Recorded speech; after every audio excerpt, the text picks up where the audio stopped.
Wait കുറയ്ക്കാനൊക്കെ നോക്കുന്നത്, പക്ഷെ എന്റെ പൊന്നളിയാ വിശപ്പ് താങ്ങാൻ പറ്റുന്നില്ല. എന്റെ ഒരു ഫ്രണ്ടിനെ തന്നെ പറ്റി അബദ്ധം വെച്ചിട്ട് എനിക്ക് സംഭവം പറഞ്ഞുതരാം. ഞങ്ങൾ ഹോസ്റ്റലുള്ളപ്പോൾ ഫുഡ് ശരിയാവാത്തോണ്ട് ജിമ്മിൽ അങ്ങനെ പോകാറില്ല. സെംബ്രേക്കിന് വീട്ടിൽ വരുമ്പോഴൊക്കെ ജിമ്മിൽ പോകാറുള്ളത്. അപ്പൊ കഴിഞ്ഞ സെംബ്രേക്കിന് ഇതുപോലെ 2 മാസം ഒരു ഗ്യാപ്പ് കിട്ടി. ഞാൻ എന്റെ നാട്ടിൽ ജിമ്മിൽ പോയി, അവൻ അവന്റെ നാട്ടിലും ജിമ്മിൽ പോയി. ഇപ്പൊ ഈ 2 മാസം കഴിഞ്ഞപ്പോൾ ഞാൻ അത്യാവശ്യം 4-5 കിലോ കുറച്ച് അത്യാവശ്യം ഒരു മസിലും കാര്യമൊക്കെ സെറ്റ് ആക്കി എടുത്ത സമയം എന്റെ കൂട്ടുകാരൻ വർക്കൗട്ട് ചെയ്യുന്നുണ്ട്, ഡയറ്റ് എടുക്കുന്നുണ്ട്. ആളെന്തായാലും ഒരു 10-12 കിലോളം കൂടി. പറ്റിയത് പറഞ്ഞല്ല, പുള്ളി ഇൻസ്റ്റയിൽ മറ്റേ റീൽസിൽ ഒരു വീഡിയോ കണ്ടു, ജിമ്മിന് 1 കഴിക്കേണ്ട ഷേക്ക് അങ്ങനെ ഇങ്ങനെ കുറെ വീഡിയോസ് ഒക്കെ കണ്ടു.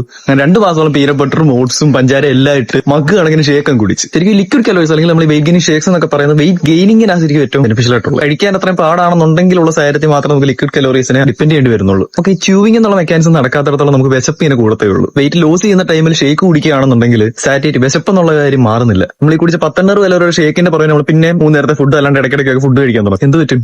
വണ്ണം വെക്കും. നമ്മൾ വെയിറ്റ് ലോസ് ചെയ്യുന്ന ടൈമിൽ നമുക്ക് കുറച്ച് കലോറി കഴിക്കാൻ പറ്റത്തുള്ളൂ. അത് നമ്മൾ ലിക്വിഡായിട്ടൂടെ കഴിച്ചു കഴിഞ്ഞാൽ നമുക്ക് വിശപ്പ് എന്നുള്ള കാര്യം കൺട്രോൾ ചെയ്യാൻ പറ്റത്തേ ഇല്ല. ലിക്വിഡ് കലോറീസ് കഴിവതും ഒഴിവാക്കുക, ഉണ്ടെങ്കിൽ തന്നെ അത് മാക്സിമം മിനിമൽ കലോറീസ് ആക്കുക. പിന്നെ ഫൈബർ റിച്ച് ആയിട്ടുള്ള വെജിറ്റബിൾസോ അല്ലെ സാലഡ്സ് കാര്യങ്ങളൊക്കെ ഇൻക്ലൂഡ് ചെയ്യുക. വിശപ്പ് കാര്യങ്ങൾ കുറച്ച് കൺട്രോൾ ചെയ്യാൻ പറ്റും, വെയിറ്റ് ലോസ് ഈസി ആക്കാൻ പറ്റും.